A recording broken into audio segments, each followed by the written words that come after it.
ரொம்ப மசாலாலாம் இல்லாமல் டக்குன்னு ரொம்ப சிம்பிளாக செய்யக்கூடியதுங்க. எப்பயும் ஒரே மாதிரி செய்யாமல் இந்த மாதிரி கொஞ்சம் டிஃப்ரெண்ட்டாக செஞ்சு பாருங்கள். பெரியவங்கள்லேருந்து சின்ன பிள்ளைங்க வரைக்கும் விரும்பி சாப்பிடுவாங்க. ஈரல் ஃப்ரை எப்படி பண்ணுறதுன்னு பார்க்கலாம். அதுக்கு ஒரு பேனில் 3 ஸ்பூன் எண்ணெய், 1 ஸ்பூன் சோம்பு, 2 பச்சை மிளகாய் கீரி போட்டு ஆட் பண்ணிக்கலாங்க. இதெல்லாம் நல்லா பொரிஞ்சதையும் கொஞ்சமாக கருவேப்பிலையும் நல்லா பொரிஞ்சதையும் 2 spoon ginger garlic paste add பண்ணிக்கலாம். இது நல்லா வதக்கி விட்டுலாம். அந்த பச்சை ஸ்மெல்லாம் போனதுக்கப்புறம் அடுத்ததாக க்ளீன் பண்ணி வச்சுருக்க ஈரலை ஆட் பண்ணிக்கலாங்க. நான் இன்றைக்கி 250 கிராம்ஸ் ஆட் பண்ணுறேன். ஈரலை அப்படியே இந்த எண்ணெயிலே நல்லா வதக்கி விட்டுக்கலாம். இந்த அளவுக்கு கலர் மாறணும். இப்போது நம்ம மசாலாஸ்லாம் ஆட் பண்ணிக்கலாம். இப்போ கொஞ்சமாக மஞ்சத்தூள், கொஞ்சமாக மிளகாய்த்தூள் சேர்த்துக்கலாங்க. ஏன்னா பெப்பர் பொடி ஆட் பண்ணணும். தேவைக்கேற்ப உப்பு ஆட் பண்ணி எல்லாத்தையும் நல்லா மிக்ஸ் பண்ணி விட்டுக்கலாம். யூஸ்வலாக ஈரல்லேருந்தே தண்ணி விடுங்க. அதனால் அதிகமாக தண்ணி நம்ம சேர்க்கணுங்கிற அவசியம் கிடையாது.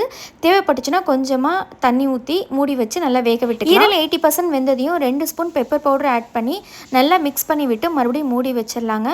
இப்போ இந்த அளவுக்கு எண்ணெய் பிரிஞ்சு வந்ததுக்கப்புறமேட்டுக்கு 1 ஸ்பூன் சோம்பு தட்டி ஆட் பண்ணி இறக்கணுன்னா அவ்வளோதாங்க.